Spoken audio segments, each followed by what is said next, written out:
It was the greatest time of my life because it was all basketball. If Temple can be #1 in the country, they're in our league, then we can be #1 in the country. What are you talking about? You're 295 out of 300. It rocked my world. First time, instead of me saying I gotta go, somebody says, we don't want you here anymore. I said to myself, self, I may want to do this for more than one guy. It is not about winning a game. It's about winning their life.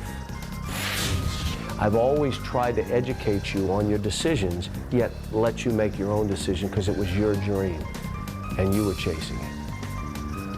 This is my dream.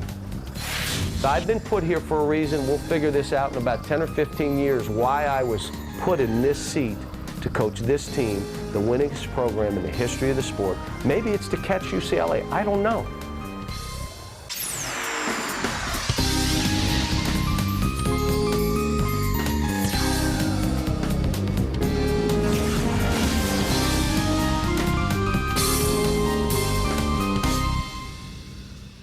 I grew up in Coriopolis, Pennsylvania. Moon High School is where I went to high school. And I lived,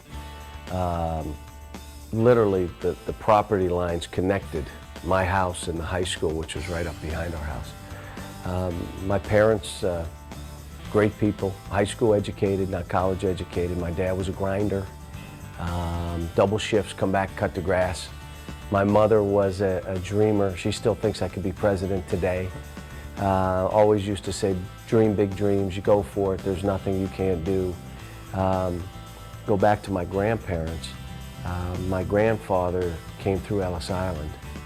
His brother preceded him, and they worked in the coal mines in Clarksburg, West Virginia. So he was a coal miner. So the American dream started for our family in the coal mines in West Virginia. My mother's side of the family is from Webster Springs, West Virginia. I have an Aunt Icy, an Aunt Ivy, little dandelion soup action, you know, you have it all. But what I'm saying is we were laborers. Our family were laborers. And the dream for my parents was to have 3 educated children, that they could go on to college and do things, and they accomplished that. My sisters and I had the opportunity that my grandfather didn't have or my parents didn't have, and hopefully my children will have opportunities that I didn't have. Here's why I say that. It was hard for me to grow up thinking lawyer, doctor. We didn't have any professionals in our family. Everyone was a laborer. There were no professionals.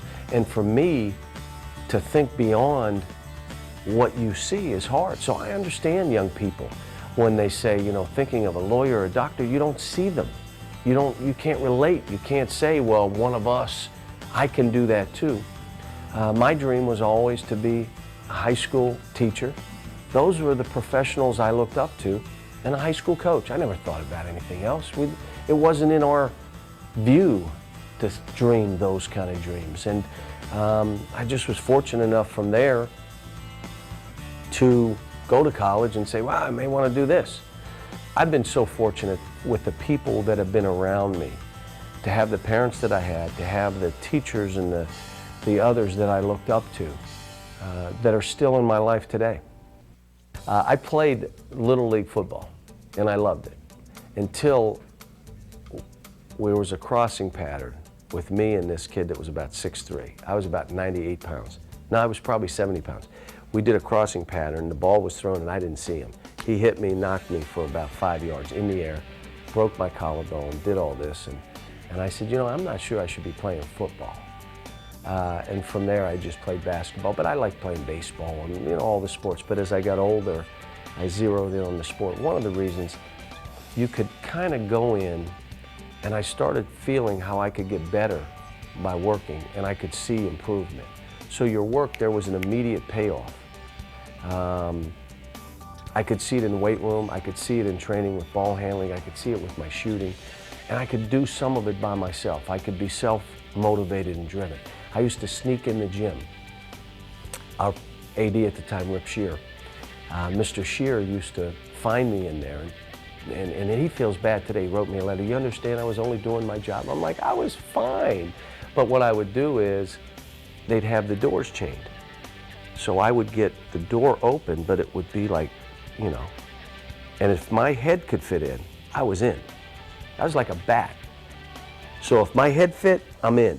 And so I'd sneak through those doors, so they all thought I had keys. I didn't have keys. I was skinny as a bat. I could, you know, and they'd catch us in the gym and take me to the principal's office. You're not allowed to be in the gym by yourself, you know.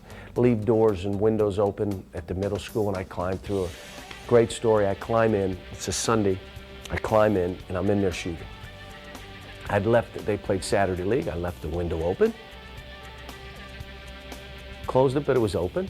Come back Sunday, push it open, climb in the window, I'm in there shooting, and I hear someone else climbing in that window. So I don't know who it is. I put my ball up in there and I climb behind the bleachers because I really didn't know who it was.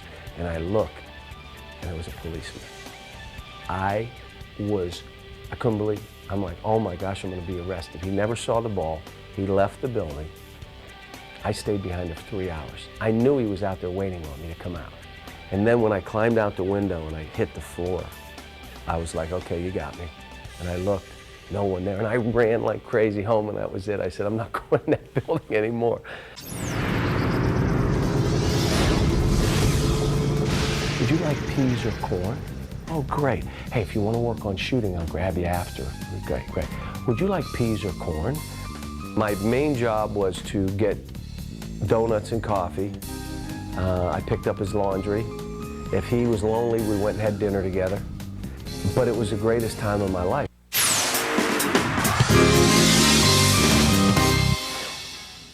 Getting a Division I scholarship was that dream, that challenge.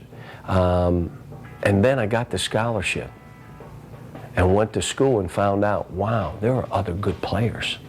And they're bigger, and they're more athletic. They're just as skilled, and guess what they do? They work like I work. So I found out after a year and a half that, you know what, I'm not going to play. I went to UNC Wilmington, still go down there, still have great friends down there, still stay in touch with those players on the team. They come to games. I had a great time, but I was never going to play. And so I went in and talked to Coach Gibson at the time and just said, look, I'm not playing. Do you agree? He said, I agree. You're not going to play. And so I went back and I played at Clarion University, which Coach DiGregorio had recruited me out of high school. And I had the best relationship with him, and guess what? Still today, I have a great relationship with him. And went to Clarion and finished out up there, got my degree in marketing, and had a great time. My high school coach had players, and I would suggest this to all high school coaches, had us players coach the grade school teams. And what he did was he wanted to put his style of play in all the grade schools. So we all got a grade school team and we coached them. And I think we went once or twice a week and coached them, and then on Saturdays we played and we had a tournament and my team won. And all of a sudden I had by far the best players. I mean, the other guys didn't have any. I had like two of the best players, and I played them too, those two the most, and we won. And I think from there I just said, you know, I'd like to do this. And then I've always looked up to my coaches and teachers and respected what they did and the work and how they helped people. And I just said, that's what I'd like to do. When I was lucky enough to become an assistant, I tell the story, I went out to Kansas to work their basketball camp. Ted Owens is the coach. Coach Owens says, you know, watches me in the station. He said, I wouldn't mind you staying, you know, on my staff. And I'm like, I don't want to be an assistant. Well, you're a volunteer. We don't have any money. So I would work at the training meal. Would you like peas or corn?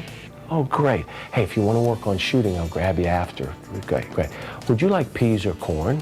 I mean, that's who I was. Now, I ate good. I gained too much weight. I had to start exercising because I'd never eaten steak before. I never had steak. I was eating two because they were there. I'm eating a baked potato. Let me have another one.